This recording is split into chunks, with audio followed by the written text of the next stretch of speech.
Sobre el asunto de los ERE tengo la misma opinión que la inmensa mayoría de los ciudadanos españoles.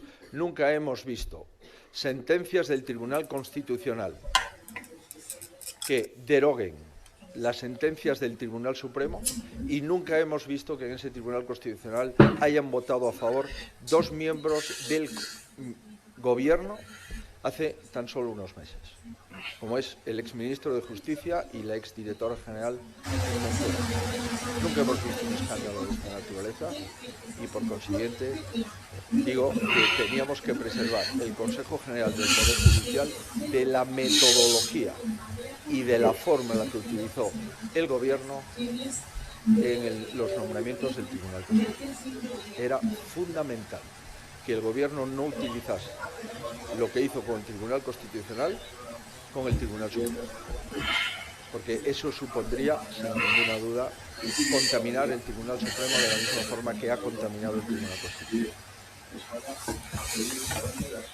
La Comisión Europea ha respondido a la Audiencia de Sevilla que la justicia comunitaria no es competente para decidir sobre los ERE. La Audiencia había acudido a Europa después de que el Constitucional anulase las condenas de Manuel Chávez y José Antonio Griñán. Bueno, pues lo que dice Europa ahora es que eso no es cosa suya. Diego Suárez, buenos días. Buenos días. Es un varapalo a la Audiencia de Sevilla y un varapalo también a la estrategia del Partido Popular de dejar sin efecto el amparo que dio el Constitucional a los expresidentes Chávez y Griñán en el caso de los ERE. El escrito de los juristas de la Comisión Europea que hoy publica el Grupo Joly dice claramente que la justicia europea no es un tribunal de supercasación y que es manifiestamente incompetente, por lo que pide que ni siquiera se admita a trámite la petición de la Audiencia hispalense. Escrito de Bruselas que se alinea con la Fiscalía y el Gobierno español, que subrayan que el caso de los ERE no afecta a los intereses financieros de la Unión. Este aval de Bruselas desinfla más el caso ERE a un mes de las elecciones andaluzas. Hay casos de corrupción que marcan una época. La sentencia del caso de los ERE de Andalucía supuso una condena histórica para el socialismo andaluz. Una condena política, porque después de aquello vino la derrota del PSOE tras décadas de gobierno en la comunidad y desde entonces ahí está Juanma Moreno, y sobre todo una condena judicial, con consecuencias personales muy directas sobre grandes figuras del partido. 2 expresidentes y 6 consejeros de la Junta fueron inhabilitados o enviados a prisión. No son nombres cualquiera. Manuel Chávez y Magdalena Álvarez, condenados, inhabilitados varios años por prevaricación. José Antonio Griñán, presidente después de Chávez, condenado junto a otros 9 altos cargos a penas de cárcel por malversación. De hecho, todos ingresaron en la cárcel, menos Griñán, que ha acreditado un cáncer que requiere tratamiento médico fuera de prisión. Según los tribunales, la Junta de Andalucía creó un mecanismo opaco, fraudulento, para repartir dinero público sin control. Ese sistema de ayudas estaba camuflado dentro de fondos destinados a paliar los efectos de despidos colectivos en empresas andaluzas. Por eso se conoce como el caso de los ERE. Un centenar de personas que no tenían derecho legal a esas ayudas, porque no eran trabajadores de las empresas que habían hecho un ERE, recibieron esas ayudas. La condena llegó en 2019. 5 años después, 2024, el Tribunal Constitucional acaba de tumbar la condena en el caso de Magdalena Álvarez por el delito de prevaricación.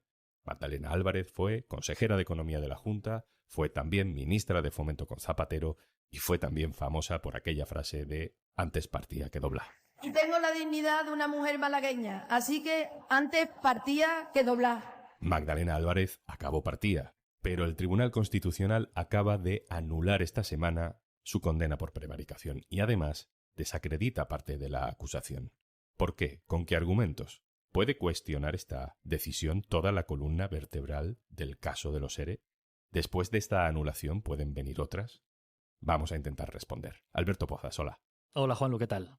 Alberto Pozas es mi compañero periodista del diario.es, especializado en tribunales. Alberto, vamos primero al origen, ¿no? Según la Audiencia de Sevilla, en primer lugar, y el Tribunal Supremo después, ¿de qué hablamos cuando hablamos del caso de los ERE de Andalucía? Bueno, lo que dice la justicia desde que arrancó el caso, además, es que en Andalucía, en los años 90, en la Junta de Andalucía de Chávez, se puso en marcha un sistema para dar ayudas sociolaborales tanto a empresas como a trabajadores y que se hizo un sistema para que esas ayudas llegaran al bolsillo de empresas y trabajadores lo más rápido posible. Tan rápido que se saltaban los controles y que se hizo de forma, en definitiva, ilegal, sin ejercer ningún tipo de control sobre ello y pasando incluso por encima de informes que alertaban de este tipo de ilegalidades. En un primer momento, tanto la Audiencia de Sevilla como el Tribunal Supremo, pues dijeron que estas irregularidades empezaban en el primer papel y terminaban en la adjudicación del dinero. Empezaban cuando los viceconsejeros de la Junta de Andalucía se reunían para hacer los anteproyectos de presupuestos, en la fase más primigenia de todo el proceso, y terminaba cuando el dinero entraba de forma efectiva en el bolsillo de algún trabajador o de alguna empresa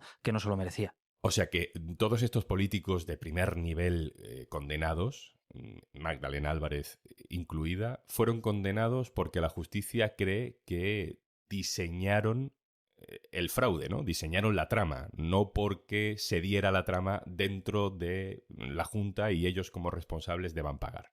Eso es, tanto la Audiencia de Sevilla como el Tribunal Supremo hicieron responsables pues a todos los altos cargos, o casi todos, que participaban en el proceso de principio a fin, tanto a directores generales como finalmente incluso pues a 2 presidentes de la Junta de Andalucía. Lo hicieron por 2 delitos. Por un lado, la prevaricación, que es la que ha acarreado condenas de inhabilitación. Prevaricación, en un primer momento, porque todo eran decisiones injustas, que es en lo que consiste este delito. Y luego también malversación, que es el delito que acarrea condenas de prisión, porque además coger dinero público y dedicarlo a otra cosa distinta de forma consciente también es un delito.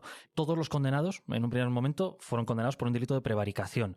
Por ejemplo, el expresidente Chávez, también Magdalena Álvarez, la exministra y exconsejera, fue condenada a 9 años de inhabilitación por participar en todo ese proceso de elaboración de los presupuestos. Y luego, por la malversación, que es el delito que acarreaba condenas de cárcel, 10 de los condenados. Entre ellos, Griñán, exconsejeros como Viera, Carmen Martínez Aguayo, etc. En el caso de la malversación, por participar directamente, según la justicia, en la adjudicación de ese dinero, en coger ese dinero de la caja pública de la Junta de Andalucía y entregarlo a quien no se lo merecía. Siguiendo con el ejemplo de Magdalena Álvarez, Alberto, ¿se la condena por hacer qué exactamente? ¿Por hacer unos presupuestos en Andalucía de 30.000 millones de euros donde había una partida de ayudas fraudulenta? ¿O por ser ella responsable de diseñar como consejera de Economía esa partida de destino fraudulento? Bueno, según la Audiencia de Sevilla y el Tribunal Supremo, que fueron los que juzgaron y sentenciaron el caso, Magdalena Álvarez, como consejera de la Junta, formaba parte de un grupo de altos cargos que participó en todo el proceso legislativo de elaborar los presupuestos de los que después salían las ayudas que se repartían de forma irregular. Hasta ahora, ¿qué había dicho la justicia? Los tribunales ordinarios, por la vía penal, pues decían que tanto Magdalena Álvarez como otros altos cargos, consejeros, presidentes de la Junta, directores generales, lo habían hecho de forma consciente, que todo el armazón legal lo habían montado de forma consciente para que no existieran controles, para que esas ayudas pudieran salir lo más rápido posible de las arcas públicas y llegaran al bolsillo de trabajadores y de empresas, se lo merecieran o no se lo merecieran, pero sin pasar muchos controles que sí tendrían que haber pasado. ¿Y qué dice ahora sobre eso el Tribunal Constitucional, el que tumba la sentencia? Pues que para empezar hay una parte de todo este proceso, una parte muy importante de todo este proceso que no se puede considerar un delito de prevaricación. La parte legislativa, que es la parte en la que una administración pública, en este caso hablamos de consejerías, hablamos de direcciones generales, todo ese trabajo no se puede considerar un delito de prevaricación porque es hacer o preparar unos presupuestos que luego aprueba el Parlamento.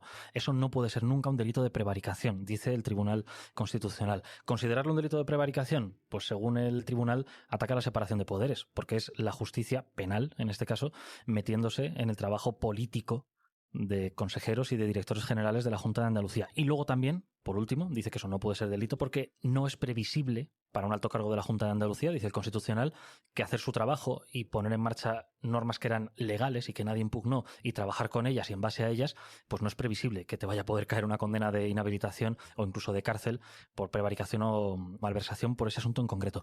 Entonces, todo lo que tiene que ver con la fase previa a la adjudicación de las ayudas queda fuera del delito de prevaricación, anteproyectos, proyectos de presupuestos e incluso una buena parte de las modificaciones presupuestarias que se hicieron después de 2002. Esto afecta a una parte importante de lo que era el delito de prevaricación, que es el tronco del caso de los ERE.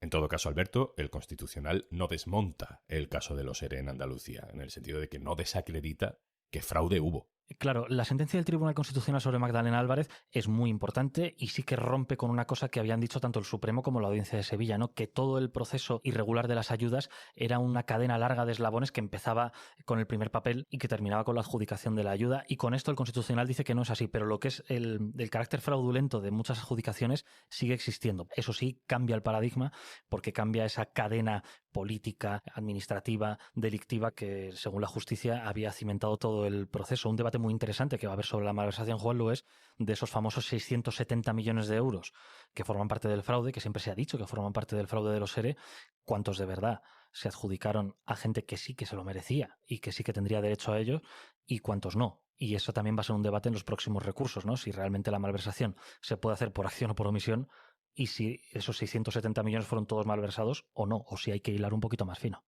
Hablas de que se puede romper la cadena política de este caso. Esto significa que puede cambiar el futuro judicial de Manuel Chávez y de José Antonio Griñán. Bueno, el Constitucional va a estudiar caso por caso porque es verdad que cada caso de cada alto cargo es un poquito distinto del de al lado, pero si nos ceñimos a lo que se ha dicho en el proceso y lo que ha dicho la Fiscalía, esta sentencia puede afectar incluso a otros 7 altos cargos condenados por prevaricación en circunstancias similares a Magdalena Álvarez, y entre ellos están los expresidentes Chávez y Griñán. En paralelo a todo esto, el entorno político y personal de José Antonio Griñán ha pedido el indulto para el expresidente. Sería un indulto incomodísimo para Pedro Sánchez, que es el único que puede firmarlo, porque además Pedro Sánchez llegó al PSOE rompiendo un poco con ese pasado, ¿no?, encarnado en la candidatura de Susana Díaz. Pero claro, a la vez hay presión interna, incluso periodística. No sé si el gobierno, Alberto, puede estar contemporizando, ¿no?, a ver si el Constitucional le salva de tener que tomar una decisión que obviamente tendría desgaste en la opinión pública. Bueno, lo último que sabemos es que se está tramitando ante el Ministerio de Justicia. Hace no mucho que llegó la petición como tal al Ministerio, y lo último que sabemos es que la Fiscalía Anticorrupción, que fue la que impulsó la acusación en todo este proceso por la vía penal, se ha opuesto a que sea indultado. La última palabra en cualquier caso la tiene al final el gobierno. ¿Se están poniendo de perfil para esperar a ver qué dice el Constitucional?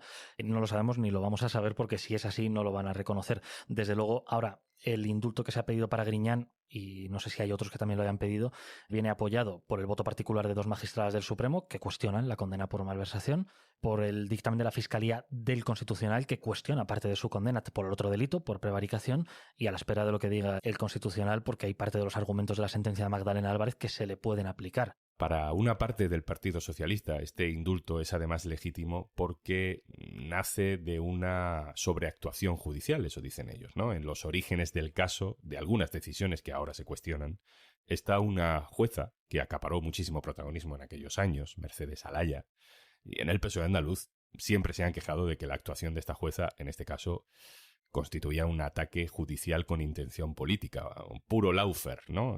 Bueno, entonces no se utilizaba esa palabra, pero el patrón sería el mismo. Le he pedido a mi compañero del diario.es en Andalucía, Javier Ramajo, que nos resuma por qué. Hola, Juanlu. Bueno, la verdad es que el caso de los ERE, las distintas decisiones que se fueron tomando, sobre todo al principio de la instrucción de la jueza Mercedes Alaya, coincidió con algunas fechas políticas y electorales importantes. Quizá lo más sonado fue el auto en el que la jueza pidió la imputación de los expresidentes de la Junta, Manuel Chávez y José Antonio Griñán, el 10 de septiembre de 2013, coincidiendo justo a la misma hora con la toma de posesión del nuevo gobierno de Susana Díaz, entonces lideresa del PSOE andaluz y presidenta de la Junta de Andalucía. Hubo algunas otras coincidencias anteriores a esa fecha de 2013.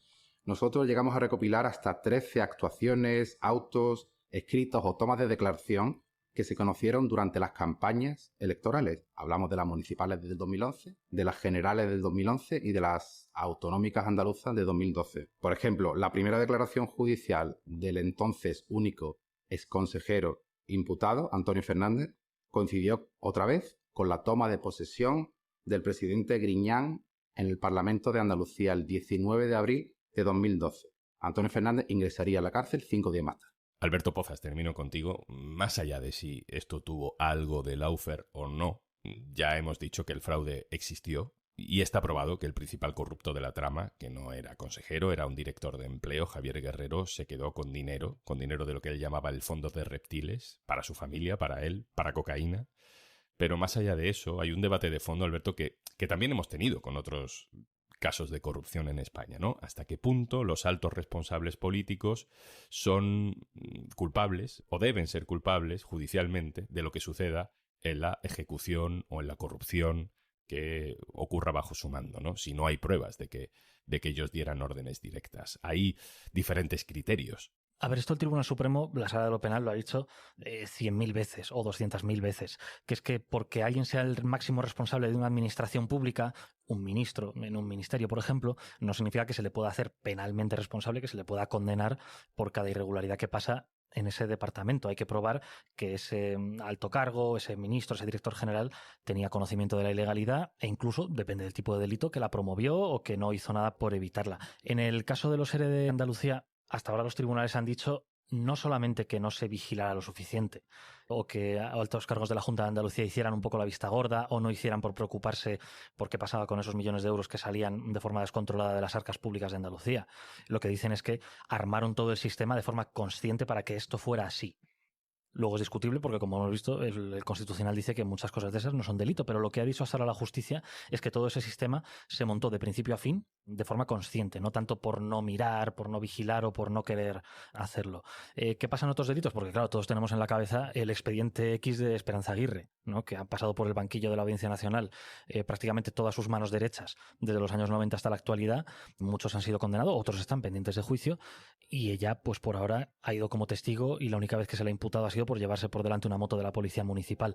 Claro, en ese caso son delitos en los que, como te decía, el Supremo dice que no porque pase en tu departamento, por ser el máximo responsable, se te tiene que condenar, y esa es un poco la doctrina que se ha aplicado a Esperanza Aguirre, ¿no? Que cómo iba ella a saber lo que pasaba en el despacho de al lado. Es discutible, es muy discutible, pero por ahora lo que se ha hecho ha sido eso. En el caso de los ERE se ha entendido que sí que había una intención por parte de todos los condenados de hacerlo así. Vamos a ver si ese razonamiento sobrevive a todas las deliberaciones del Constitucional.